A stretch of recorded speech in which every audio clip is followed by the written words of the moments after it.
Hello दोस्तों,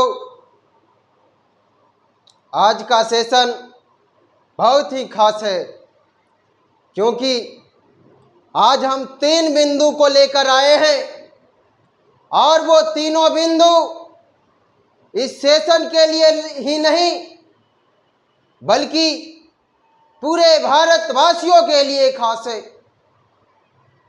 पहला बिंदु है राजनीति का, दूसरा बिंदु है संविधान का और तीसरा बिंदु है संविधानवाद का।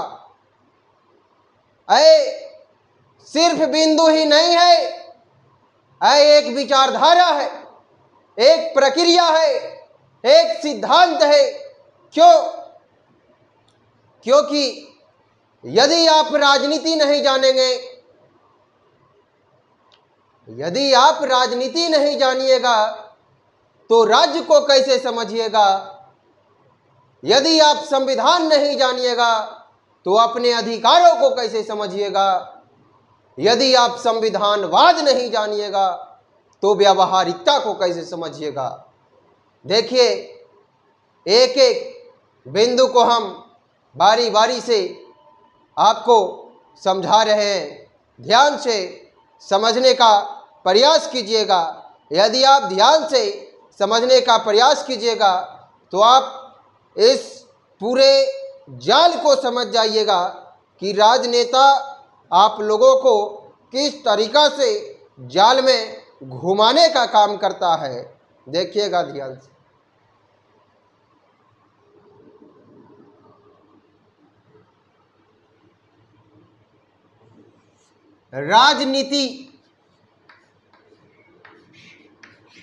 राजनीति जिसका अंग्रेजी वर्ड पॉलिटिक्स है।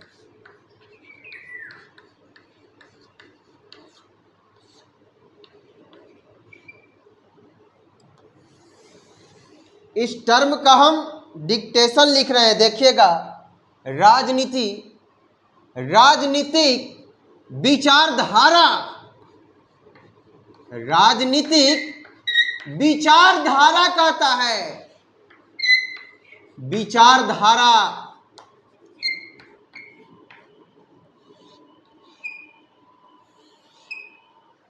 यानी राजनीति के लिए विचारधारा होना अति आवश्यक है। राजनीतिक विचारधारा के आधार पर, राजनीतिक विचारधारा के आधार पर प्रतिस्पर्धात्मक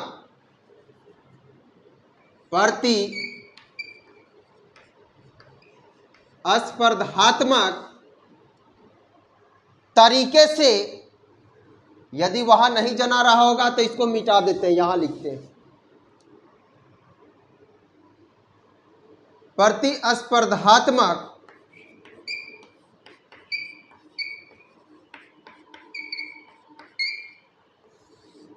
तरीके से जनहित, कौन हित? जनहित यानी लोगों का कल्याणकारी मुद्दा, जनहित के मुद्दे को उठाना, जनहित के मुद्दे को उठाना राजनीति है। क्या है? राजनीति है। अब ये बात तो हम लिख दिए, लेकिन इस बात को ध्यान से समझिएगा। राजनीतिक विचारधारा के आधार पर प्रतिस्पर्धात्मक तरीके से जनहित के मुद्दे को उठाना राजनीति है। प्रतिस्पर्धात्मक तरीके से यानी हर नेता एक दूसरे नेता से कंपटीशन करता है। कोई कहता है हम चलो ये चीज दे दिए, तो कोई कहता है ये चीज दे दिए, कोई कहता है ये चीज दे दिए। लेकिन आप देखेंगे कि जितना भी आजकल के नेता है उसमें विचारधारा नहीं है, उसमें सिद्धांत नहीं है। और महात्मा गांधी ने 7 पापों में से एक पाप बताए थे कि सिद्धांत के बिना राजनीति भी एक पाप है। सिद्धांत के बिना राजनीति भी एक पाप है, जिसका कोई कल्याणकारी कार्यक्रम नहीं है तो राजनीति में आना एक पाप है। कैसे, जो समझिएगा। एक तो हमारे देश में आजकल आप देख रहे हैं, ना तो ज़्यादा यूनिवर्सिटी खुल रही है,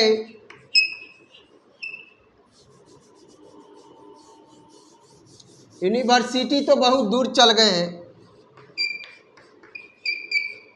कॉलेज की भी कमी है।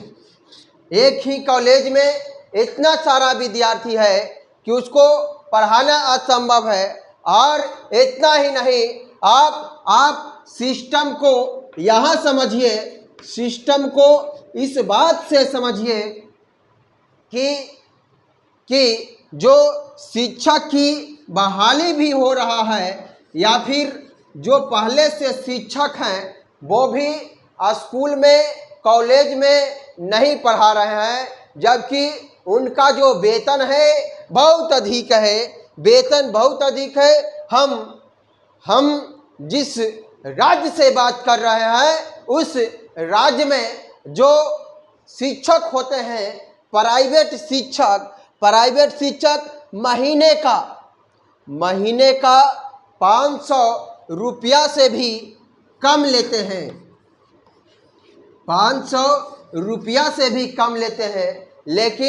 लेकिन वो सिलेबस पूरा करवाने की जिम्मेवारी लेते हैं, सिलेबस को पूरा करवाने की जिम्मेवारी लेते हैं, बच्चों को समझाने की जिम्मेवारी लेते हैं।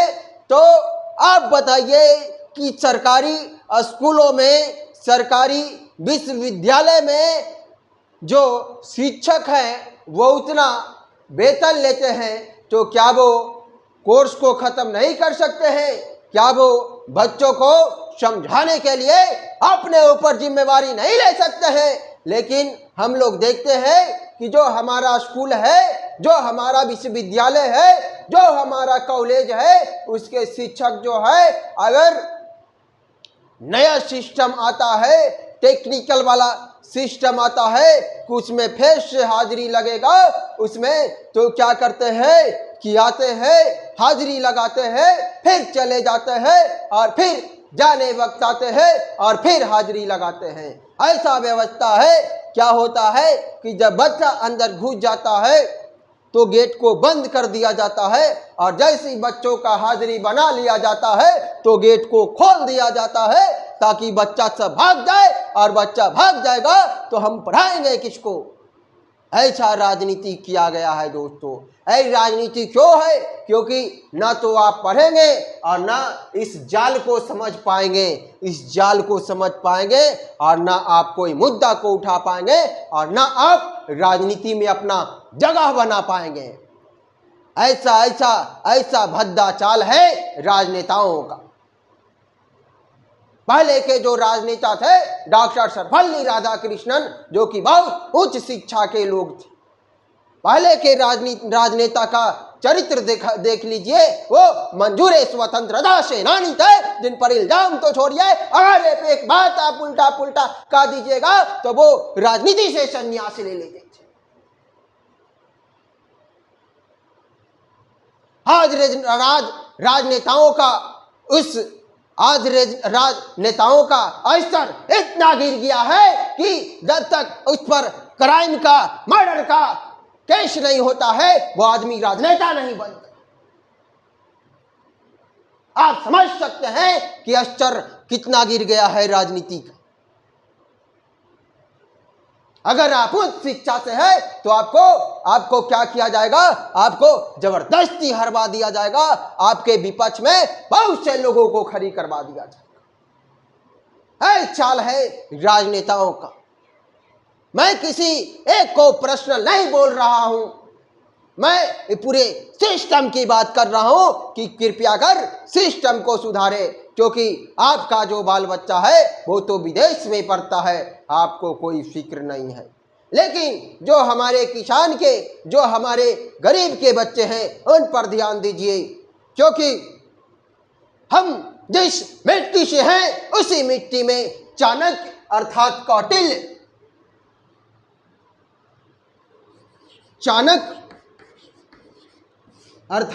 कौटिल्य पैदा लिए। विष्णुगुप्त चाणक्य जो कि शपथ ले लिए, तो शपथ लेने के बाद अधर्मी राजा धनानंद को हटाने का काम किया।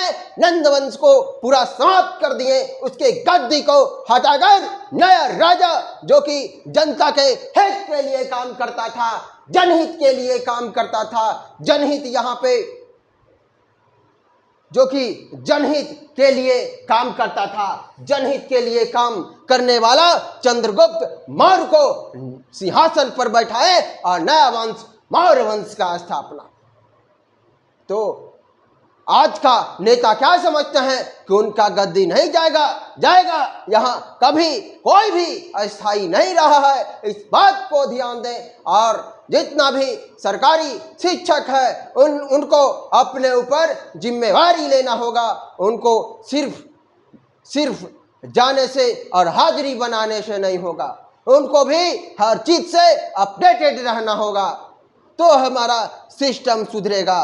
तो हमने राजनीति के बारे में बताया कि राजनीतिक विचारधारा के आधार पर प्रतिस्पर्धात्मक तरीके से जनहित के मुद्दे को उठाना राजनीति है।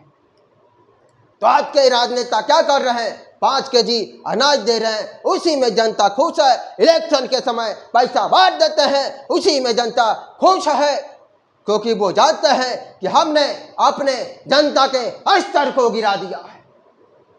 क्योंकि हम उसके स्तर को उठा देंगे तो फिर वो अपने डिमांड को समझ जाएगा, और वो चाहते हैं कि वो कभी डिमांड न समझे। हम मंदिर, मस्जिद, जाति, मजहब में इसको बांटकर अपना वोट बैंक को मजबूत करते रहे। तो कृपया कर ऐसा ना करें। जितना भी आपको सत्ता में बैठाया है, कुछ सोच कर बैठाया है, उस बात को कभी नहीं भूलिएगा, क्योंकि आप भले ही भूल जाते हैं पर इतिहास कोई बात को नहीं भूलता है। इस बात को हमेशा याद रखिएगा।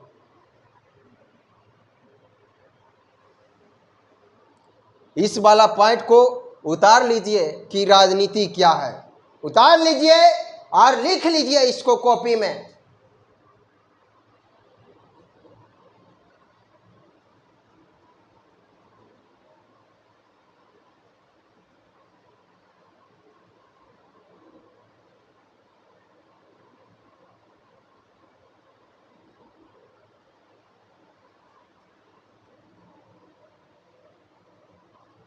चलिए अगला पॉइंट पर आते हैं कि संविधान क्या है।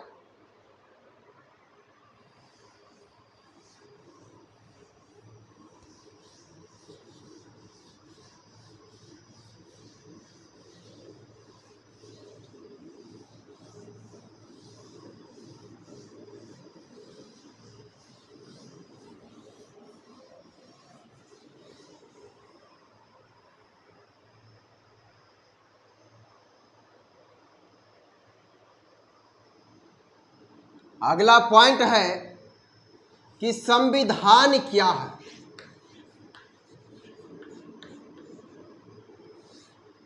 संविधान यानी कॉन्स्टिट्यूशन क्या है।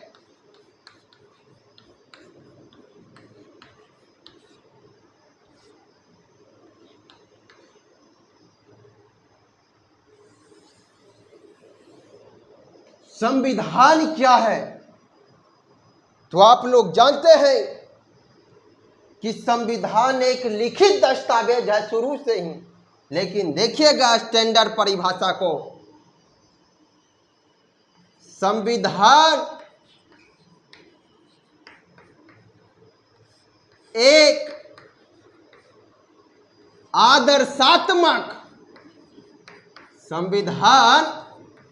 आदर्शात्मक कागजी दस्तावेज है।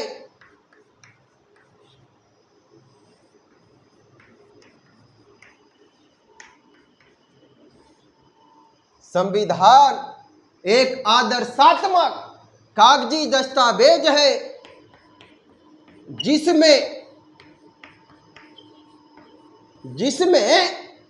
सरकार के तीनों अंगों, जिसमें सरकार के तीनों अंगों, तीन अंग सरकार के कौन कौन हैं जो आप जानते हैं, जिसमें सरकार के तीनों अंगों अर्थात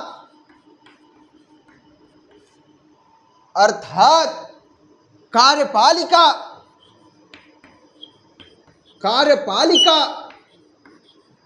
कौमा विधायिका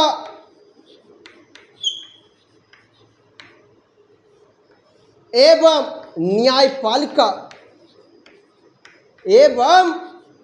न्यायपालिका के क्षेत्राधिकार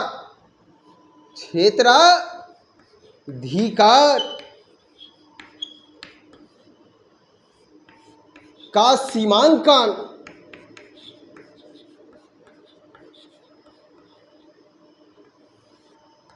यानी लिमिटेशन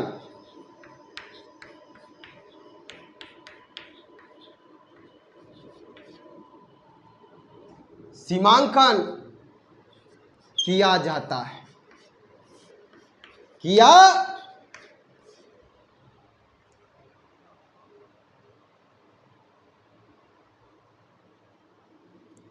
सीमांकन किया जाता है और इसे जानबूझकर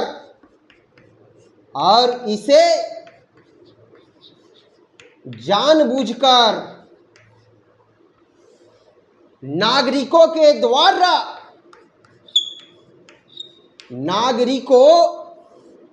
द्वारा आत्मर्पित किया जाता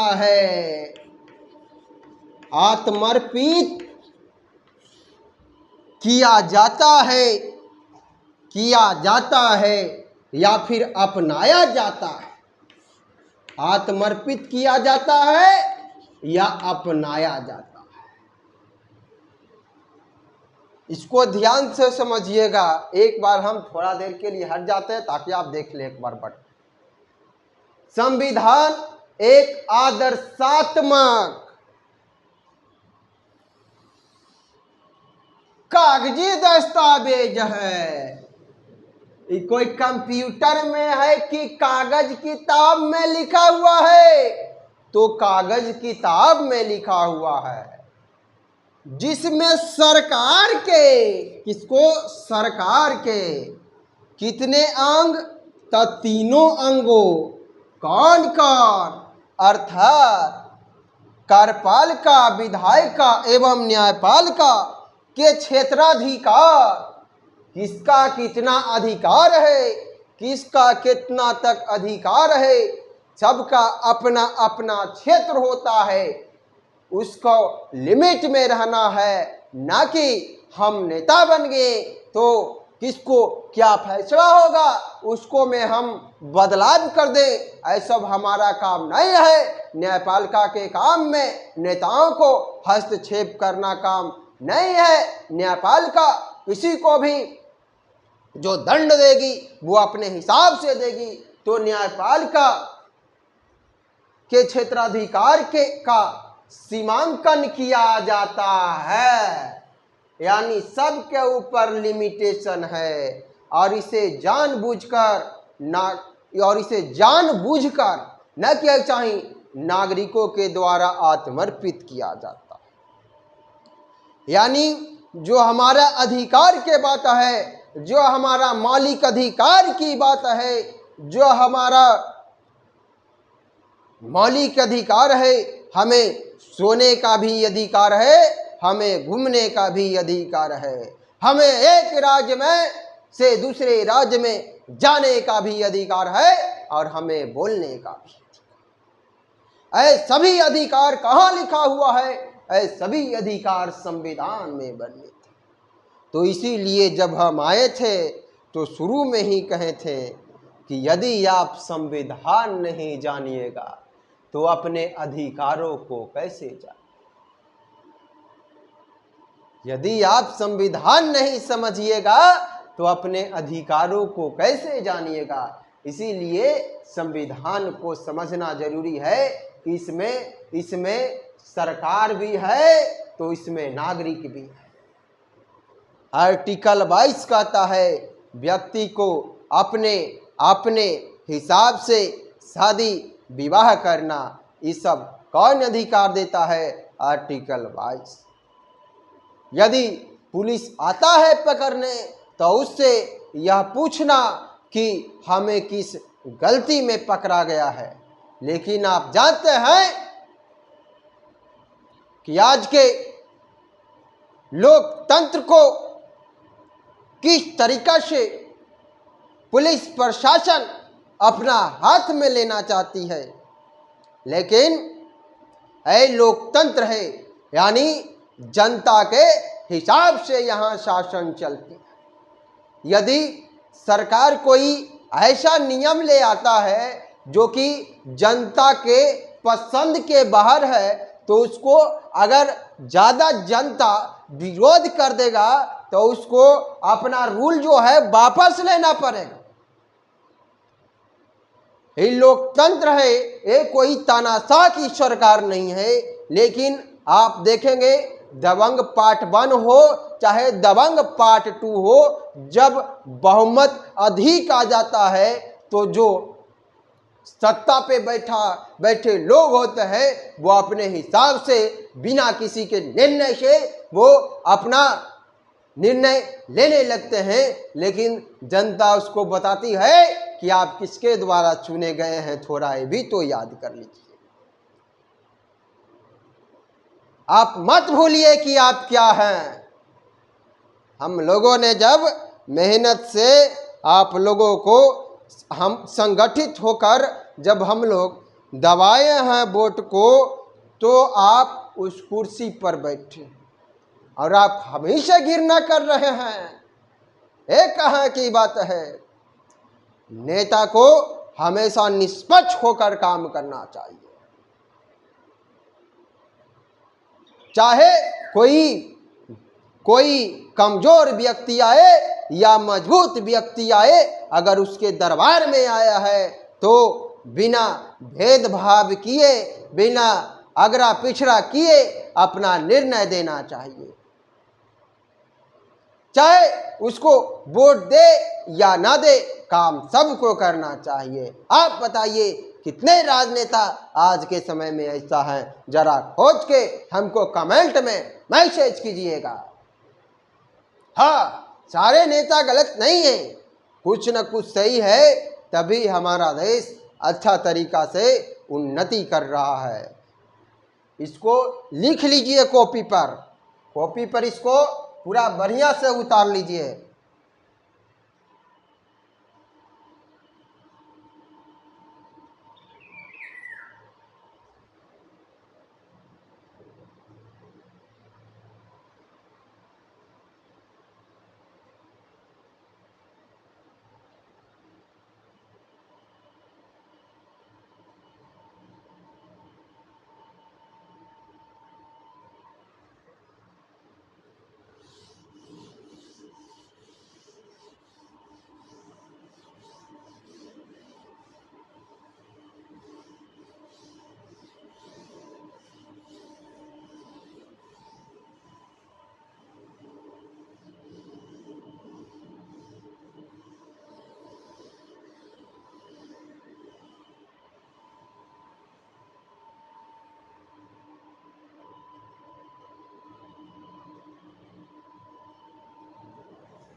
देखिएगा, एक पॉइंट और है, समझिएगा। देखिए आप लोग एक बात और समझिए, किसी भी काम में धैर्य रखना पड़ता है।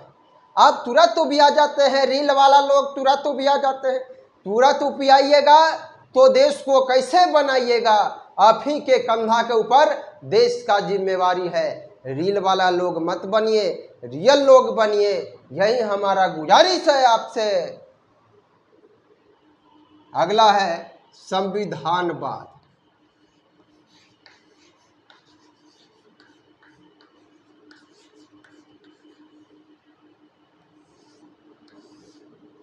अंग्रेजी में क्या कहता है? कॉन्स्टिट्यूशनलिज्म।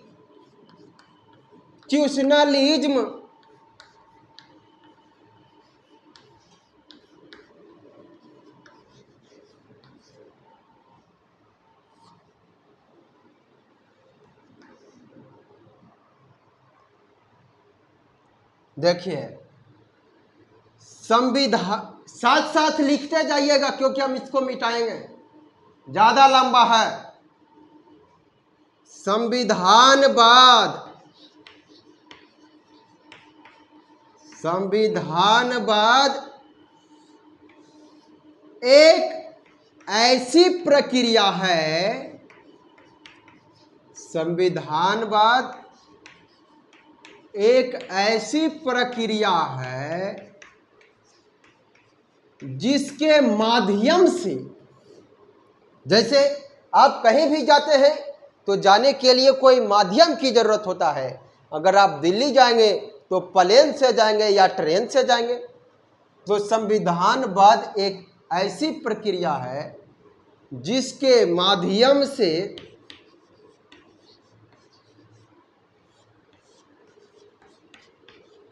संविधान में वर्णित, जिसके माध्यम से किसमें वर्णित? संविधान में वर्णित सरकार के, देख रहे हैं ना जी, बार बार कौन आ रहे हैं? जिसके माध्यम से संविधान में वर्णित सरकार के अंगों एवं अन्य अभिकरणों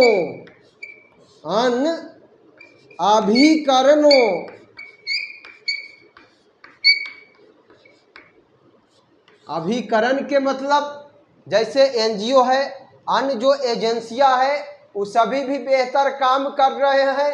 जो बच्चा भीख मांग रहा है उसको ले जाकर पाल पोस रहे हैं, शिक्षक बना रहे हैं, क्रिकेटर बना रहे हैं। तो ये सब क्या है? ये सब अन्य अभिकरण है। माध्यम से संविधान में वर्णित सरकार के अंगों एवं अन्य अभिकरणों के द्वारा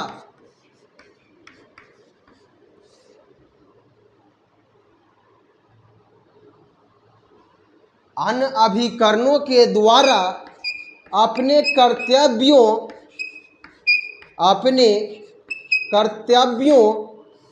एवं उत्तरदायित्वों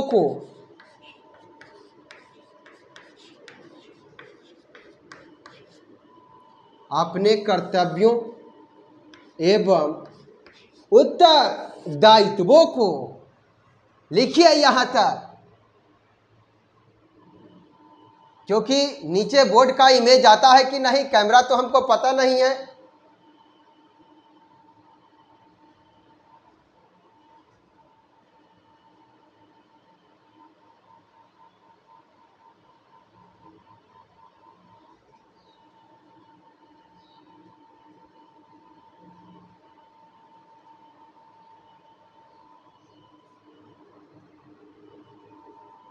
यहां से बोल दे रहे हैं, उत्तरदायित्वों, अपने कर्तव्यों एवं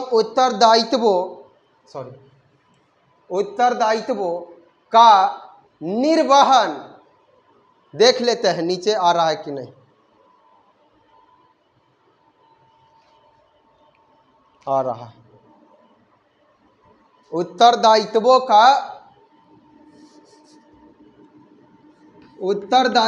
का निर्वहन, ऐसे हम बोल दे रहे हैं, आप लिख लीजिएगा।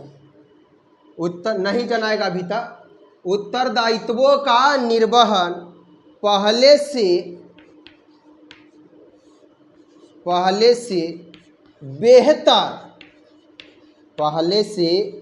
बेहतर तरीके से किया जाता है, पहले से बेहतर तरीके से किया जाता है, पहले से बेहतर तरीके से किया जाता है।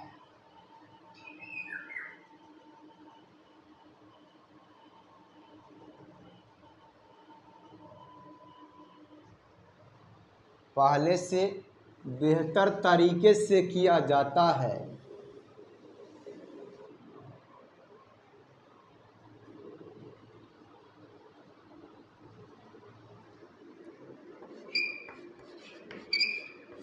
ताकि नागरिकों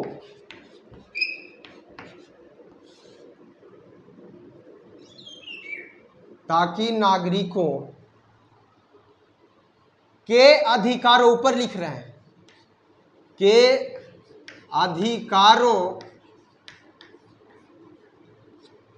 को और बेहतर तरीका से, और बेहतर तरीके से, को और बेहतर तरीके से सुनिश्चित किया जा सके, सुनिश्चित किया जा सके।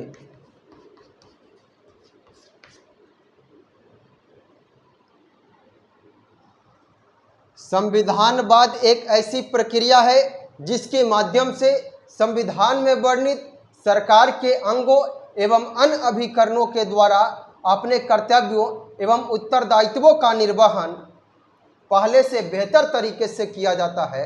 यहाँ पे कॉमा होगा, यहाँ है के बाद कॉमा दीजिएगा, ताकि नागरिकों के अधिकारों को और बेहतर तरीके से सुनिश्चित किया जा सके। इसको उतार लीजिए, नीचे के बाद ऊपर है।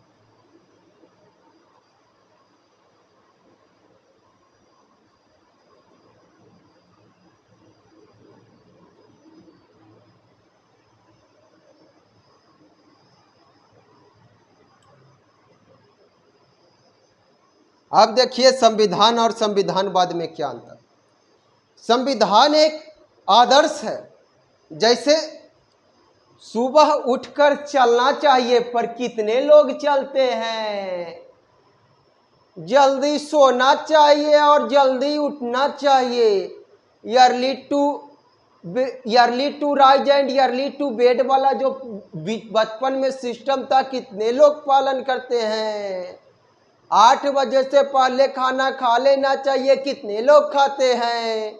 तो वो एक आदर्श था, लेकिन जो आप कर रहे हैं वो एक व्यवहारिकता है, वो एक संविधानवाद है, वो एक संविधानवाद है। क्या होना चाहिए यह संविधानवाद है, क्या हो रहा है यह संविधानवाद है। क्या होना चाहिए यह संविधान है, और क्या हो रहा है वास्तविकता में यह संविधानवाद है। तो संविधानवाद में हम बोले हैं कि संविधानवाद एक ऐसी प्रक्रिया है, यानी यह एक क्या है, प्रोसेस। संविधानवाद एक ऐसी प्रक्रिया है जिसके माध्यम से संविधान में वर्णित सरकार के अंगों एवं अन्य अभिकरणों के द्वारा अपने कर्तव्यों एवं उत्तरदायित्वों का निर्वहन पहले से बेहतर तरीके से किया जाता है, ताकि नागरिकों के अधिकारों को और बेहतर तरीके से सुनिश्चित किया जा सके। और पहले से तो बेहतर है ही था, और बेहतर नहीं कहता है, और काम करो और काम करो, उसी प्रकार से और बेहतर तरीके से सुनिश्चित किया जाता है। अगला देख लीजिए, संविधानवाद को प्रभावित करने वाले कारक।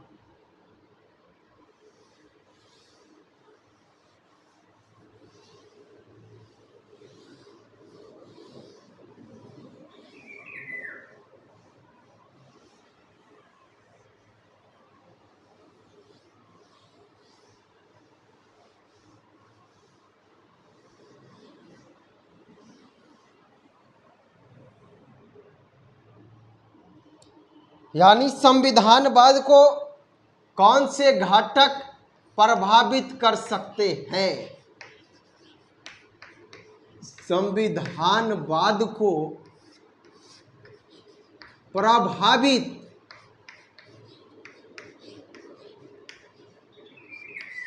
करने वाले घटक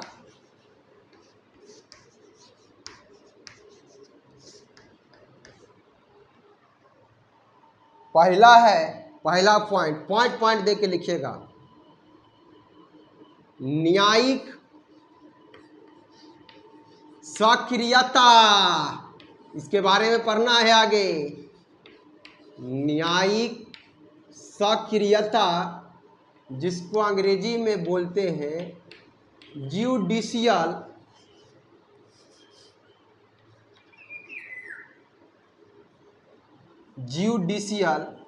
एक्टिविज्म।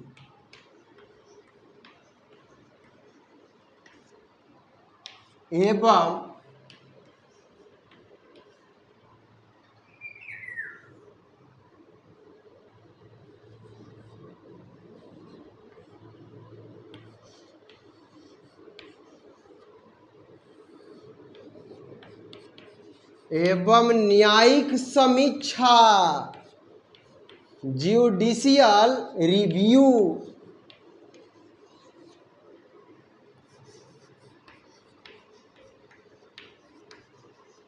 ये पहला पॉइंट में हो गया, न्यायिक सक्रियता एवं न्यायिक समीक्षा। अगला पॉइंट में सिविल समाज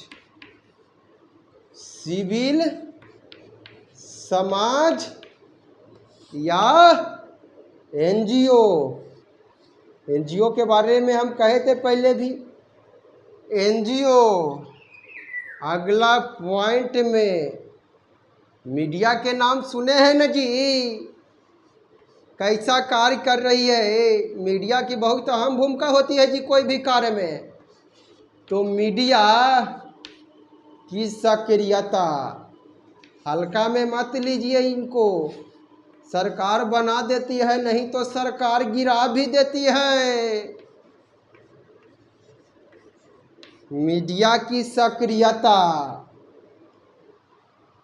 अगला पॉइंट, सोशल मीडिया।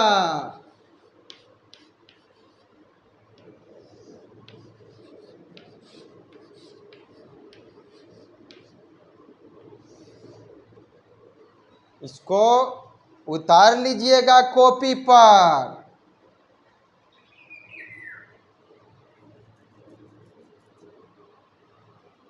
न्यायिक सक्रियता, न्यायिक समीक्षा, सिविल समाज या एनजीओ, मीडिया की सक्रियता, सोशल मीडिया। एक पॉइंट लिखिएगा तो और लिख लीजिए, लेकिन इधर लिखिए, इधर एक पॉइंट लिखिए, जन दबाव।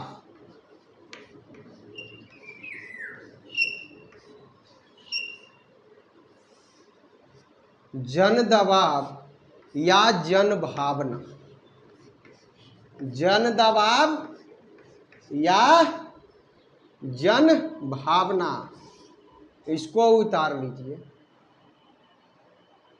देखिए, ज्यूडिशियल एक्टिविज्म, न्यायिक समीक्षा, न्यायिक सक्रियता, न्यायिक समीक्षा।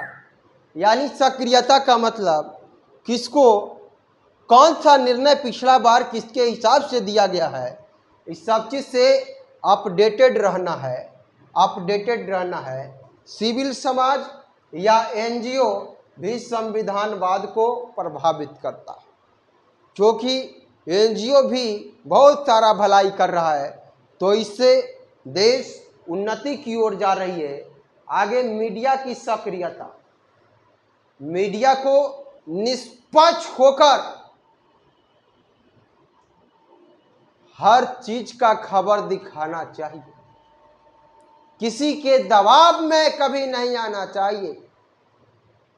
मीडिया को कभी भी पैसा से नहीं बिकना चाहिए, क्योंकि मीडिया एक ही बात को दो अलग अलग बातों से प्रभावित कर सकती है, एक ही बात को घुमा सकती है। देखिएगा कैसे, हम बता रहे हैं एक एग्जाम्पल लेके। जैसे बाढ़ आ गया, मान लीजिए कोई क्षेत्र में बाढ़ आ गया, उसमें 100 लोग फंस गए थे, उसमें 30 लोग मर गए। 1 घंटा में पूरा तबाही हो गया, 30 लोग मर गए। पहला मुद्दा मीडिया बोला यहाँ की जो सरकार है मात्र 1 घंटा में 70 लोगों को बचाने का काम किया, 100 लोगों में से 70 लोगों को बचाने का काम किया, इतना जागरूक है यहाँ का सरकार। पहला रिपोर्ट। दूसरा रिपोर्ट यही बात को दूसरा तरीका से, यहाँ की सरकार जनता पर कोई ध्यान नहीं देती है, 100 में से 30 लोगों को मर गई, पर यहाँ की सरकार को अभी तक कोई खबर नहीं है बाढ़ में, जबकि उनके पास 1 घंटा समय था। देखे किस तरीका से प्रभावित कर दिया। एक ही बात था, लेकिन बोलने का तरीका।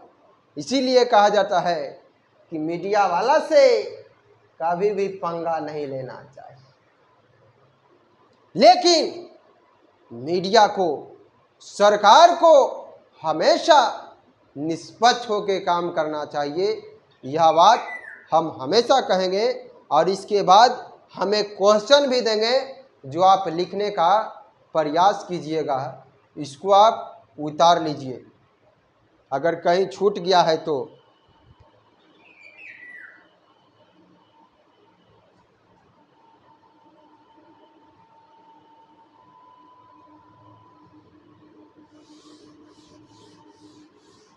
इसके बाद हम एक क्वेश्चन दे देते हैं आपको।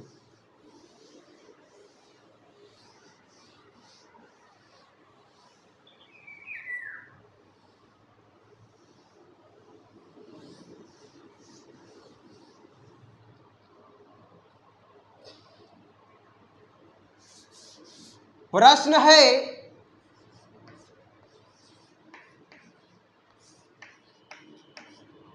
प्रश्न को लिखिएगा, संविधानवाद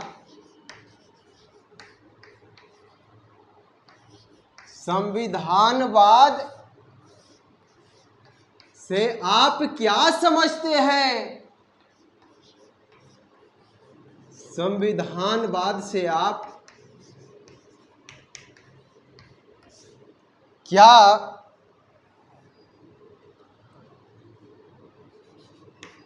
समझते हैं? संविधानवाद से आप क्या समझते हैं? आगे, क्या आप ऐसा मानते हैं? क्या आप ऐसा मानते हैं कि संविधानवाद में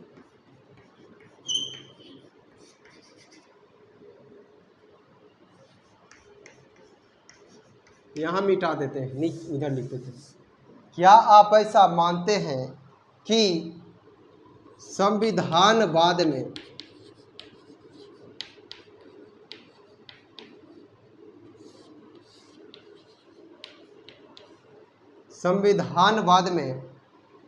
प्रत्यक्ष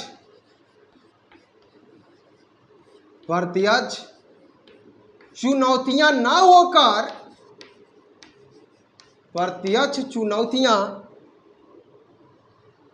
ना होकर अप्रत्यक्ष चुनौतियां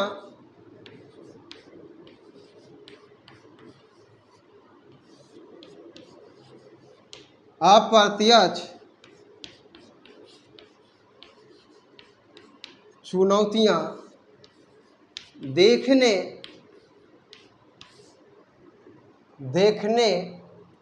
को मिलती है।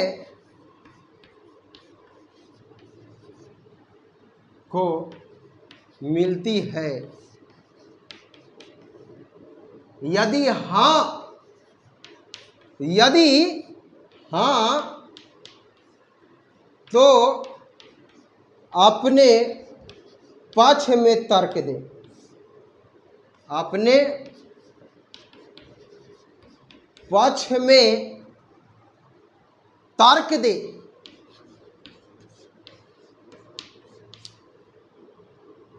डेढ़ सौ शब्द में लिखिएगा।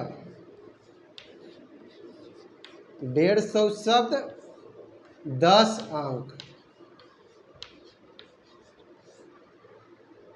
150 शब्द 10 अंक। क्वेश्चन लिख लीजिए आप।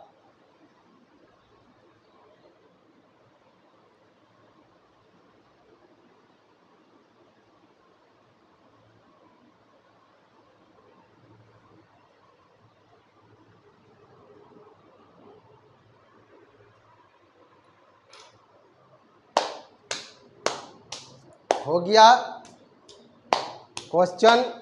इसके बाद जाते जाते एक शायराना अंदाज में सुन लीजिए। रोशनी को कहाँ ढूंढते हो, रोशनी को कहाँ ढूंढते हो, खुद दीपक बनकर जलना सीखो। रोशनी को कहाँ ढूंढते हो, खुद दीपक बनकर जलना सीखो। लोग ढूंढेंगे तुम्हें, लोग ढूंढेंगे तुम्हें, तुम मसीहा बनकर चलना सीखो। थैंक यू, धन्यवाद। थैंक यू, धन्यवाद।